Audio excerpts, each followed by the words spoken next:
Hello, everybody. Welcome back to the Buzz with KDB. We're here at Crystal Beach in Margaritaville. We're joined with Bottomland, two great guys about putting music in out here in this great city of Houston, greater Houston area. Would you consider yourself? A little further, huh? Pretty much. Yeah. So it's a desolate scene in the Houston compared to Dallas and New Braunfels. So seeing guys coming out of Houston is definitely a good thing to see. So go ahead and introduce yourself, who you are, where you came from.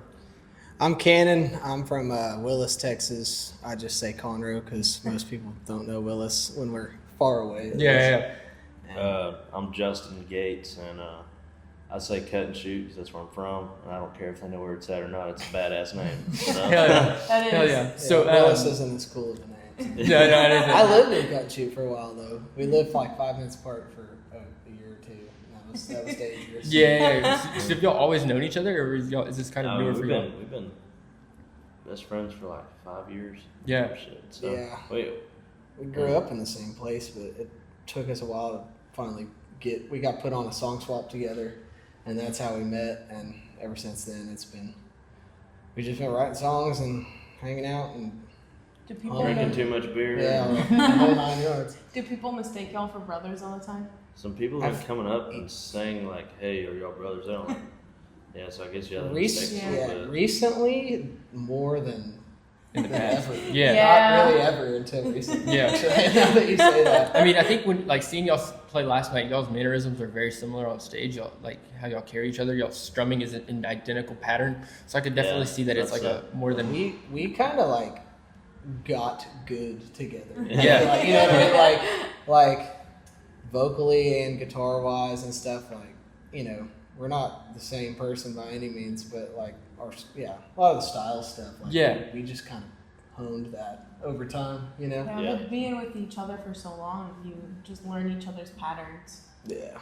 And y'all also did y'all's own solo projects prior to being considered Bottomland, right? So, how did that go? And do y'all ever want to put more projects out as a solo? I know y'all are pretty stuck on Bottomland now. But I would say that we're both young and naive in the music business, so we're just like, well, I'm gonna put out these 3 songs we wrote. Well, I'm gonna put out these songs that we wrote. So, hell yeah, cool. Let's do it separately. Cool. Get the music out. Yeah. And then we're like, for sure. it was just kind of like, man, nothing's happening. We need to do something else. Yeah. Yeah, I mean, we had both been playing music, writing songs, and playing shows, all that for years prior to meeting, and years all the past 5 years. And yeah, I mean, we had we were doing the same kind of things, and had varying levels of success, like at certain points, and then there was times where we were just working. Yeah. And there's stuff you got to get done, and it's kind of funny. Like Bottomland was we had kicked around the idea of a duo before, because everyone would tell us to do it. We he featured me on his record, I featured him on my record. We wrote a lot of those songs together, and all that, and we'd still do song swaps and co-bill shows together and stuff, and it was a different level of energy, and enough people told us to do it. We got to the right mindset, and just life circumstances and timing stuff. Yeah. It's kind of crazy how it all happened, all the things that happened in both of our lives that kind of allowed that to happen. That would be a 3-hour story. Yeah. I feel like it was just a change in lifestyles, and it was like, all right, dude, I'm up on top of the hill, and if I go down the side of it, I'm not coming back to this part of me who wants to do music and not make any money and be broke. So I'm going to go down the other side of it, and I'm going to build power lines the rest of my life. That's what I'm going to do. And I'm going to hang it up. And he was kind of getting to that point too, because he was becoming a real estate agent and all that. So yeah, I mean, it was literally one more time, dude. Yeah.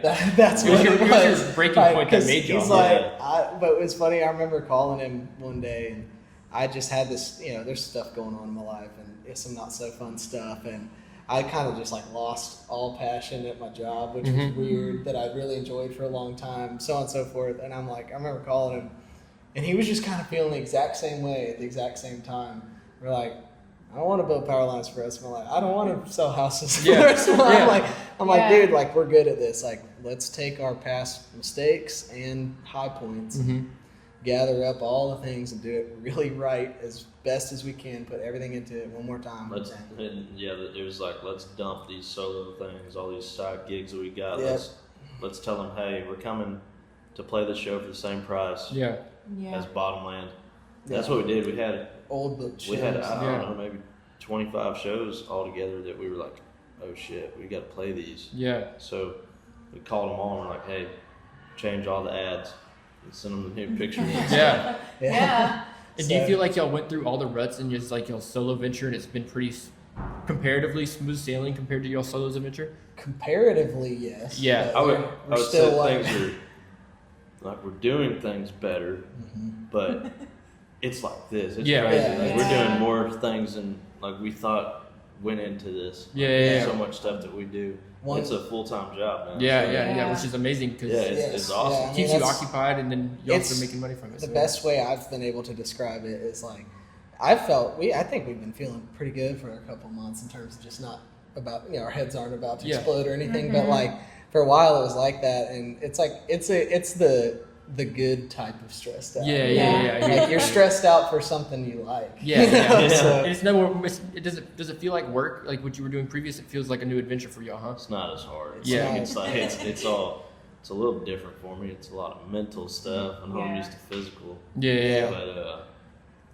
But it's all good though. Like it's all like, okay, well, one thing I'm stressing about music. A thing about duos too is like you guys always have each other. So it's like what you're feeling, he's probably feeling, vice versa, and it's like you're living your dream together too.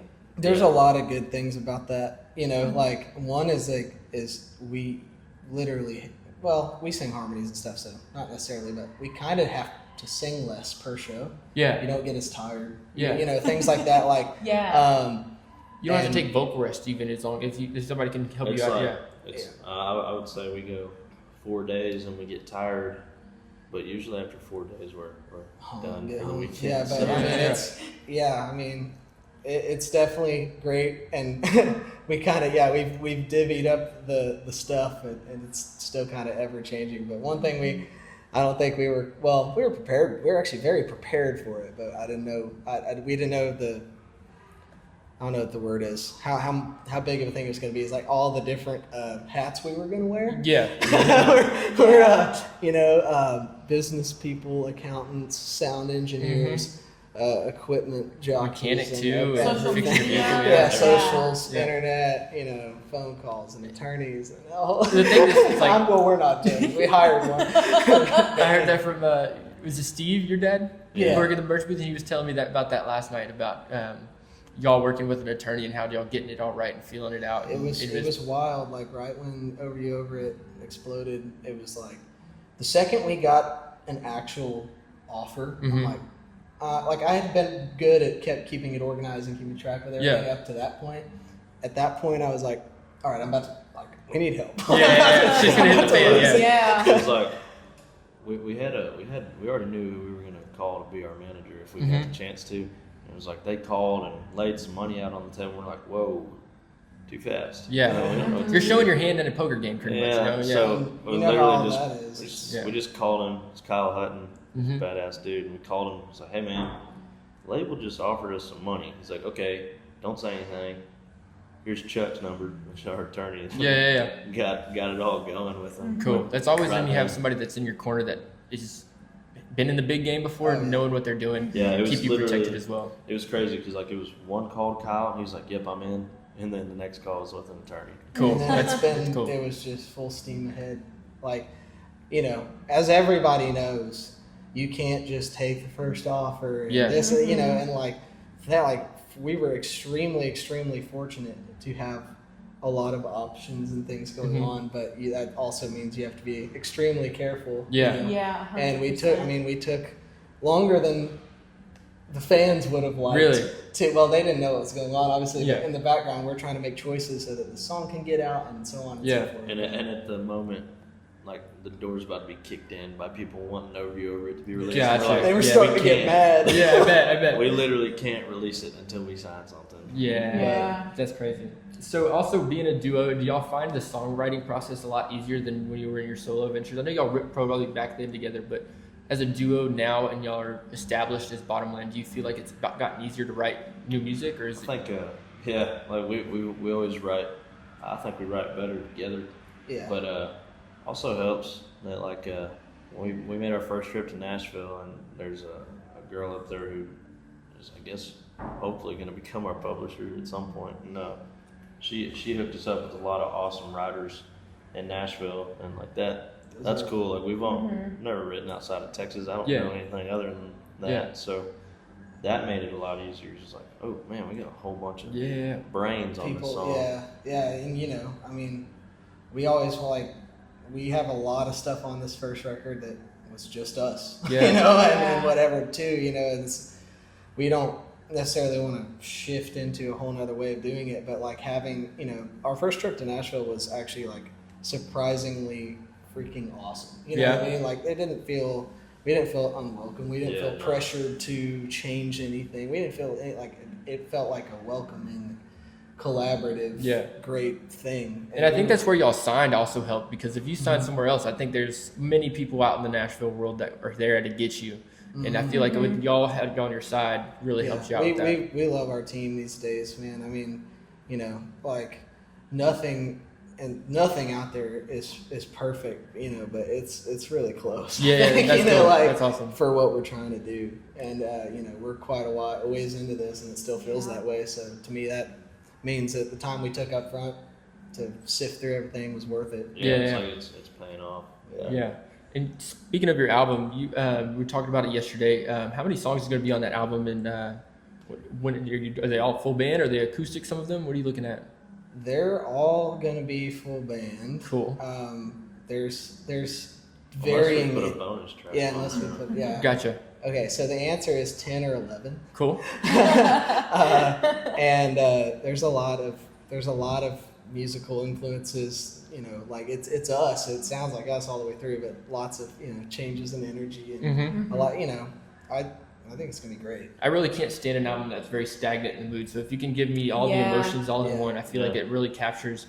Hey, I'm feeling sad this day. I can play this and get me to, you know what I mean, to change your mood for real. Yeah, I mean, one thing we were kind of not worried about, but like interested about, like Hope You Know was supposed to be our first single, right? Like, that's what we were gonna do. That was the plan. And then the people spoke, and like we put out this you know, extremely sad / hopeful ballad song, which we like to do those sometimes. And all that, like, and we, you know, but that's not the whole sound. Right? We rock. Yeah. Like that's what. I mean, you look in your bio; it's a country rock band. It doesn't. It's not saying sad, sappy shit. You know. So you know that's Hope You Know, and Lies is kind of riding the line. You know, it's still pretty rocking, but like a mid tempo, and then Sorry State just James. And like people like the sad stuff though. Well, that's still sad. It just James.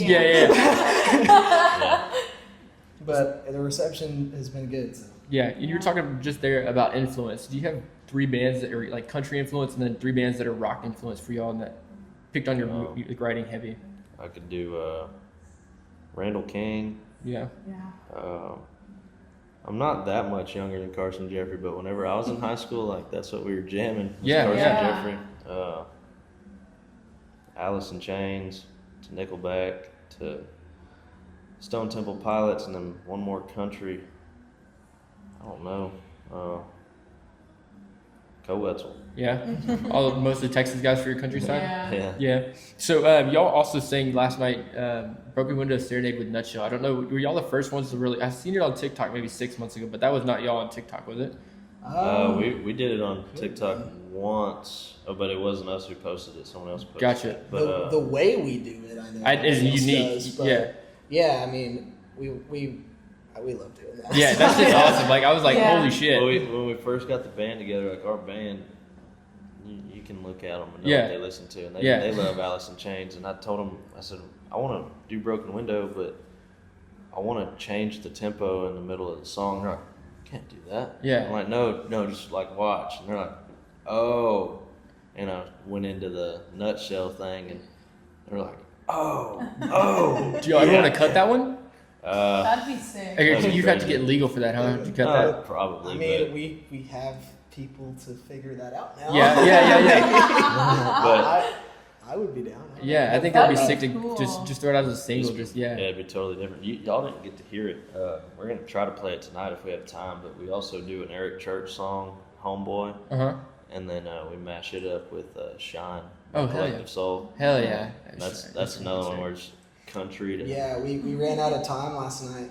Damn it! Like that's like one of our favorite. Like we don't want to play too many covers or anything. That's one of the ones that we love. And yeah, throwing in the thing we have it's like Homeboy and then Shine. And then back to Homeboy and then band intros. That's cool. And That's we'll do that today. Our buddy plays a Crying in the Bathroom Co. and then a Green Day song mashup, and it's just flows. Awesome. It's pretty cool. Okay. But yeah, it's sick. I like those songs you shouldn't expect together when they're I mashed think together. it showcases like who you are as an artist too, because you're influenced by those artists that you cover, and so it showcases who you like to listen to. Speaking of your band, these guys, I talked to them last night. They said they've been playing with Cannon for a while. How'd y'all all meet originally, and how have you brought them up to do what you're doing now?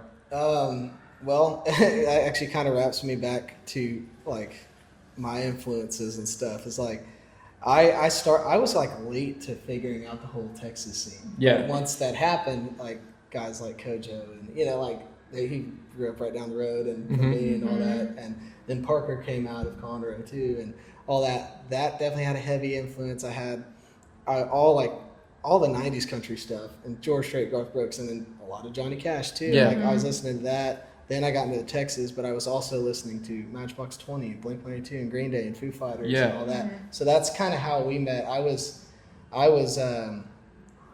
had learned. I went for like 2 years of guitar lessons when I was 7 and 8, and then I quit, and I just kept doing it myself. And then I did some School of Rock stuff at some point. Yeah. It's like a fever dream at this point. But I actually met all those dudes there because they were like not that much older than me, but teaching. Yeah. And then we all decided, screw that place, let's make our own band. And we played in like 5 or 6 different bands. But all we were doing was punk rock. Yeah. Jamming. So that's how I met them. And then I started doing the solo country thing. And as soon as I could afford a band, I'm like, hey, do y'all want to play country with me? And they're like, I guess. Yeah. Are you going to pay us? For real. and so we kind of did that for a lot of years and started figuring it out. And Justin knew them, but not like super well, I guess. He played with us a few times and all that. But when we were planning this, it's like kind of obvious choice that we wanted to go do it with, But, so I've literally been playing with him for literally 10 years. I tell people that, they're like, what are you, 23? You 10 years. I'm like, well, our first band, I was 13. So. Yeah. And that experience at your age, people don't, like, going into your shows, don't expect, but you definitely both of y'all got mastery on what y'all play, and your vocals as well. And so it's really cool to see that somebody's dedicated the time getting that back out, and y'all's performances is really cool to see. Yeah, I mean, I loved those guys. I've always loved those guys. We've always been friends, and we played good shows and stuff, but like once we did us with them and all like this melting pot of everybody being concerned about getting better, like that, I mean, it's a whole nother thing. Yeah. The biggest thing whenever we go and record music is how's it gonna translate to a live show? Yeah, how's it gonna translate everything? That is massively better now, because like we used to record with session musicians. Yeah. Oh, okay. And they're wonderful. We love those guys, but they're not on the road with you every day. Yeah. I did like my last single ever as just Cannon Brand with the guys in the studio, and I'm like, this is great. Like, And then so that's all we've done so far. Cool. Yeah, cool. it's just putting out something and it doesn't translate right. It just we don't like that, but we're gonna keep putting steel guitar on our stuff until we can afford that. I think you can't be playing Texas country. For sure. Another thing is y'all are so young. Y'all have got such a grasp on the social media game. How do you keep staying relevant in the social media game as much as it's a changing landscape. Like it's always every week. We do content every single week. Yeah. y'all brainstorm about that as a collective? Nowadays we don't have to as much, but yes, like if we start getting pulled in a direction we don't like that doesn't like feel like how we started it, this whole thing, and we're like, hey, let's do this, try this, whatever. But I mean, in the beginning it was just us just bouncing ideas off each other. Like I was doing most of the actual like posting of things and trying to figure it out, timing and stuff. But like we'd have these ideas like, let's just let's grab our favorite photographer or videographer, Blake Castleberry, and sing some songs sitting on our duck boats. Yeah. Why not? It's stuff like that, and people loved it. Yeah. TikTok and all that stuff. Like there's not a textbook. Yeah. It's changing all the time, but there are patterns and things you can pick up on. Some stuff I learned from previous jobs, and some stuff I learned from other people in the music business, and we've just been all figuring it out together. And thankfully, we did a few things right. And kept trying to do that. So it's such a thing you need to know as a musician these days. That's another hat you have to wear. Yeah, if you wanna be successful and build your platform, it's really important to be able to do it. Yeah, that was one of the first things we talked about when we were building the band was our social media game is going to be number one. Yeah. And I was really proud of our launch. Yeah. When we launched Bottomland to the world, that was y'all standing on the boats, right, with y'all's dogs. Yeah, but it was everything down to the logo, the brand, the look, the very first pictures, the first videos, how it all happened. That was a plan. Yeah. And that went. How long were you sitting on that plan? Couple months. We sat on it for a while. Yeah. We had it for a while. We had everything figured out except the band name. Really? So how did you decide about the band name? Is it Bottomland Camo? Is that where it came from? Kind of. It was kind of right under our nose the whole time. For a long time, we're like, what do we name this? Yeah. What do you do? Brandon Gates? That's pretty lame. We couldn't figure it out, and it was literally right under our nose the whole time because we're both big duck hunters and stuff, and that's all we wear. Yeah. And my boat's that color, and so on and so forth. And so it was half just that word. Yeah. And where we hunt and our. Where we like to be and what we like to do, and we're not doing this. It describes you as your passion. Your passion. Yeah. The literal type of land that we hunt in. Yeah, and literally. But I was coming home from a Christmas party, a work Christmas party at 1 a.m, and I was jamming Turnpike Troubadours, Gin Smoking Lies, windows down, And it got to that verse, it's way out in the bottomland, a big black crow is laughing, and I'm like, wait. Yeah, and there it is, right under your nose, yeah. And I texted him 1:30 when I got home, dude, what if we used the word Bottomland in the band name? And he responded in the morning, and he was like, yeah. You know? And we got on the phone, and we talked for 30 minutes, and it was Bottomland this, Bottomland that. Yeah. I'm like, one of us was like, what about just Bottomland? Mm-hmm. And we're like, that's pretty cool. And I did a couple minutes of research. I'm like, I don't think we can get sued. Yeah. That's important. Has it been brought up since y'all been under people that are professionals? The only thing that's been brought up is from Tracy Bird. He said, no, the owner's of Mossy Oak. I'm going to tell him all about you. That's crazy. That's cool. That's crazy. That's going to be good or bad. Yeah. We'll see. He called him by name. He's actually buddies with the founder of Mossy That's crazy. He said, if he ever gives you any trouble about that name, just call me. I'll tell him to get off you. That's cool. That's cool. It's a little pass you get. The band isn't named Mossy Oak. And Bottomland is literally just a dictionary term for flooded timber. That's. So I think we're all right. Yeah, and I think it should be good. If we do get sued, one day and we can't get out of it, we'll just be Bottomland Band because that's what everybody calls us. Anyway. We try to. Or we get called Bottom Band in Bandera, Texas. Bottom Band. We were playing. It's a tough one. That's bad. Yeah, we were playing in Bandera last weekend, and there's an MC, very nice guy, all that stuff. He was gonna announce everybody. And he gets out there and it's going really good. It's this cool sound. He's getting fired up. He's getting all fired up. They just released a song last Friday. And then he just freezes. And then you can, in the recording, we like record our shows and listen back. You can hear our bassist Connor, Bottomland.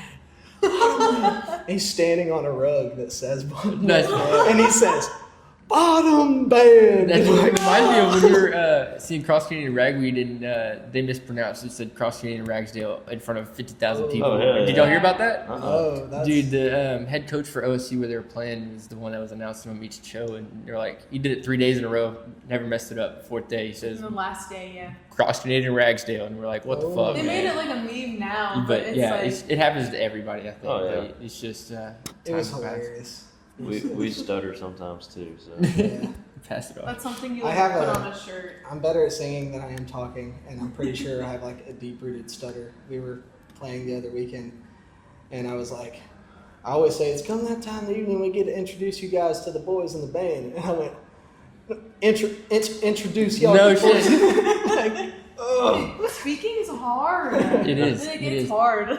So y'all have also played some pretty cool venues this year. Some probably y'all's bucket list venues. How about like that? Like been like Green Hall, like on your hat. You've played some other places. About to go to Nashville in a couple weeks and play some shows out there. How's it been to cross off some venues like that? It's pretty cool because I mean I've been looking up to all of my Texas influences and stuff like that, and watching them play Blue Light and Bonita Creek and Nacogdoches and Cook's Garage, getting out there and playing all those places, and it's like, oh shit, I'm here. Yeah. What do I do now? What's been your favorite of those type of venues that you've looked up to? That's hard. Green Hall was badass in February. Yeah. Yeah. But, Oh, they were a couple Josh weeks Ward, ago- right? Yeah. Yeah. A couple weeks ago in May. Yeah. It wasn't We went in August. Oh, that's Our right. first Yeah. time at Green Hall. Her first time. It was a great Yeah. time. I think we killed it. It was hot. Yeah. Yeah. It is hard as shit. that was cool. I don't know. Honestly, one of the coolest all around cool venues I would say was House of Blues in Houston. That was awesome. That's a good venue. I've seen Yeah. so many concerts there Mhm. growing up and stuff like that.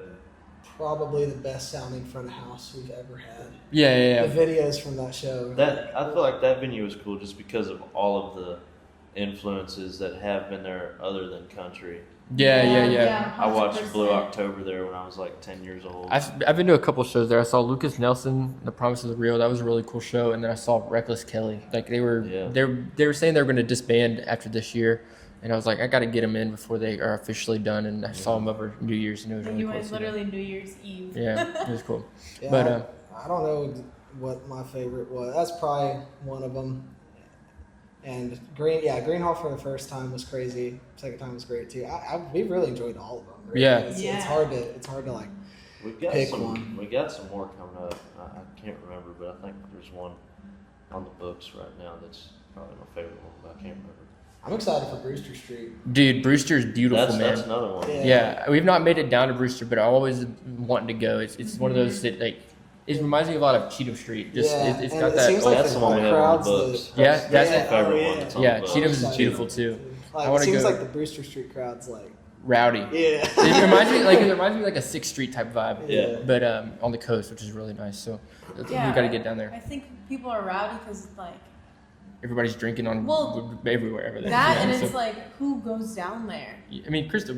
Well, yeah, but but still. yeah, it's got to be a pretty cool show. But any dream venues that you aren't on the books, but you really want to play one day, like eventually? I don't know. Kane's Ballroom. Kane's Ballroom. That'd be sick. Have you been there before? Never. Cool. It's dope, man. It's dope. It's Cool. got a weird You can vibe. feel the history just Yeah. like when you walk Yeah. in. Yeah, man, I can't. We have a lot of them that Yeah. I would want to go to. Like, would you want to play like a Red Rocks one day, or? Oh Yeah, yeah, for sure. Yeah. that would be sick. And then I was gonna say same thing. Like Cheatham Street's been on my list. Yeah. That's gonna be freaking cool. The Cool. history in there is Yeah. insane. Yeah. You know? William Clark Green live at Cheatham Street Warehouse is like my favorite live record ever. Mhm. So, and it's like such a good sounding record. You wonder how they accomplished that. Yeah. Yeah. So also another question for y'all. Y'all have I know y'all are a duo, but if y'all had to throw a third person in on vocals as like a feature on a song, who would want to be your creme de la creme? Who you'd want to have on? I'm gonna get in trouble, but Ella Langley. Okay, perfect. That's fine. Female, probably Avery. She's bad. Oh, Yeah. Okay, she hell yeah. is. Yeah. Yeah. I've always thought she's badass. She's like extra badass now. She's killing it. But Yeah. If you had to throw another dude on there, who would you do? Dude, I don't. Sam Canty. Sam? Hell yeah. Sam would be sick. That would be cool. Sam's a cool dude. That would be cool. That'd be cool. Our vibes are similar. I feel Yeah. You know, like, and yeah. Oh, I mean, also just like in today, like at Bottomland now, influence. Like we're trying, like we're not trying to be anything or anyone, Mm-hmm. you know, but like the way Trio does their thing. Yeah. Mm-hmm. It's not something to copy. It's something to look up to. Yeah. 100%. I went and saw, they had a private showing at the Heights Theater, or not the Heights Theater. They had a theater in Houston, but they had the private showing for the Talco tapes. The whole entire video production. It was like a 45-minute long video. Go get a seat in there, dude. The production they have it reminds me of a lot of what y'all have going on, like cameras everywhere, recording everything. It was really cool to see. So keep it up, y'all are killing it, man. Yeah, Really dude, cool to see. appreciate it. Yeah. So it was Wes here at the what is this, Margaritaville here with the Bottomland. Yes. Thank y'all so much for Yeah. listening. I think that's all we got for here. So we'll see y'all next time. Sweet. Thanks, man.